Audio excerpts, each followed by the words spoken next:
কোনো রঙ্কিনী মাতার নিজস্ব কোনো অবয়ব ছিল না।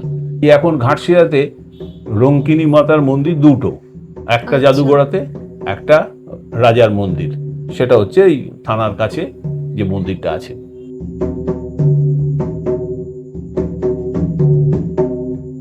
সবাই জানে রঙ্কিনী মাতার এই দুটো মন্দির, এক রাজার মন্দির আর একটা হচ্ছে জাদুঘরার মন্দির। হ্যাঁ।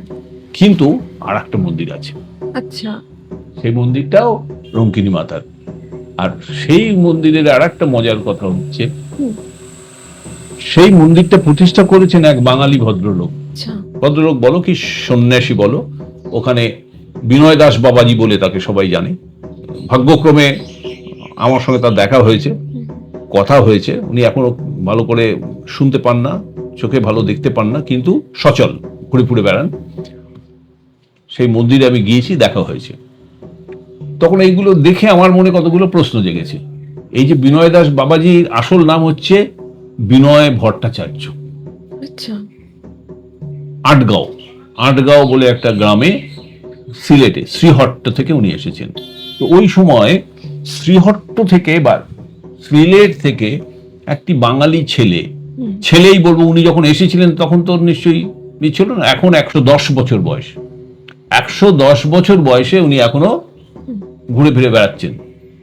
তো 110 বছরের ভদ্রলোক এখানে যখন পৌঁছেছিলেন, মন্দির প্রতিষ্ঠা করেছেন 75 বছর হয়ে গেছে এই মন্দিরটা। আচ্ছা। তাহলে ধরে নেওয়া যায় অ্যাটলিস্ট 90 বছর আগে এখানে এসেছিলেন। তো 90 বছর আগে এখানে কিছুই তো ছিল না। 90 বছর আগে এই বিনয় দাস বাবাজির বয়স কত হবে? বছর 20। তো বছর 20 বয়সের একটি ছেলে, জওয়ান ছেলে, বাঙালি ছেলে, সে হঠাৎ এত জায়গা থাকতে এই দুর্গম ঘাটশিলায় কেন পৌঁছে গেল? এতটা দূরত্ব মানে এলো কি করে? হ্যাঁ, এগুলো অনেক প্রশ্ন, এর উত্তর আমার জানা নেই। এটা দেখে আমার মনে এই প্রশ্নগুলো এসেছে, এই উত্তরগুলো আমার জানা নেই। যে উনি এখানে কেন এলেন, এখানে এসে উনি কি সন্ন্যাসী হয়ে এখানে এলেন, না এখানে এসে সন্ন্যাসী হলেন, তাও আমি জানি না। কিন্তু উনি সন্ন্যাসী, এবং সন্ন্যাসী এইখানে এই মন্দিরটা, এত বড় একটা বিশাল মন্দির প্রতিষ্ঠা করেছেন এত বছর ধরে, 75 বছর ধরে সেই চলছে মন্দিরটাও বিশাল মন্দির। আমি তো দেখেছি, ছবি আছে, ছবি দেখবি। মন্দিরে অনেক কিছু হতে পারে, কেন চলে এসেছে ওই সময়। তো স্বাধীনতার আগে, স্বাধীনতার ধরো তখনও স্বাধীন হয়নি দেশ, একটা পরাধীন দেশ ইংরেজ শাসনে। তখন তো ওই অল্প বয়সী ছেলেদের উপর ইংরেজদের অনেক অত্যাচার হয়েছে, এখন সেই কারণে উনি চলে এসেছিলেন, নাকি সত্যিই তিনি জাস্ট সংসার ত্যাগ করে এসেছিলেন, সেটা তো আমি ওর সঙ্গে কথা বলে বুঝতে পারিনি। উনি ভালো করে কথা শুনতে পাচ্ছেন না, বলতে পারছেন না। কিন্তু এসব প্রশ্নগুলো নিয়েই আমি ফিরে এসেছি, দেখেছি।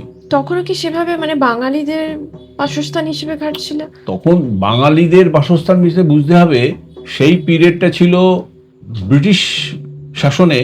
বাংলা, বিহার, উড়িষ্যা এর অ্যাডমিনিস্ট্রেশনটা একসঙ্গে ছিল। এটাকে বেঙ্গল প্রেসিডেন্সি বলা হতো। তো বেঙ্গল প্রেসিডেন্সির মধ্যে ছিল। আর ব্রিটিশ পিরিয়ডে তখন তো অত ছিল না, অ্যাডমিনিস্ট্রেশন অত কড়া ছিল না, অনেকটা ঢিলে ঢালা ছিল। দেশীয় রাজারা, ওখানে দলভূমের রাজার রাজত্ব ছিল, তো উনি চালাতেন, ট্যাক্স দিতেন ব্রিটিশদের, চলতো। কমিউনিকেশন এত কিছু ছিল না, রেলওয়ে অত ডেভেলপ করেনি, রাস্তাঘাট ছিল না। 90 বছর আগে এখানে চলে এসেছিলেন, 90 বছর উনি ঘাটশিলাতে আছেন। ওর এখন 110 বছর বয়স, এবং মন্দিরটা উনি এখন চালাচ্ছে। প্রচুর তার ফলোয়ার আছে, ভক্ত আছে। তাদেরই একজন আমাকে নিয়ে গিয়েছিলেন, চলুন বাবাজির সঙ্গে দেখা করবো আপনাকে।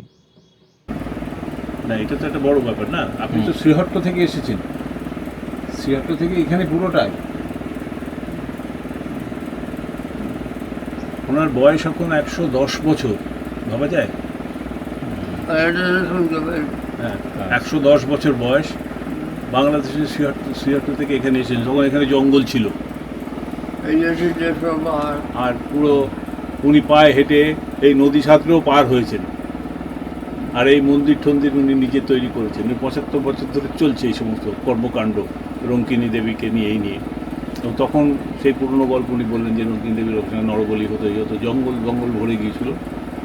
তো কম কথা নয়। আমরাও খুব ভাগ্যবান যে ওর সঙ্গে দেখা হলো। আপনি সুস্থ থাকুন, আপনি এরকম বলবেন না। আপনার মতন লোক থাকলে আমাদের জন্য ভরসার জায়গা। যেভাবেই থাকবেন, সুস্থ থাকলে আমাদের জন্য ভালো, আমাদের জন্য বড় শান্তি। অনেক ধন্যবাদ আপনাকে, আপনি বিশ্রাম করুন। হ্যাঁ। আপনাদের মতামত আমাদের জন্য মূল্যবান, তাই দয়া করে লাইক ও সাবস্ক্রাইব করবেন প্লিজ।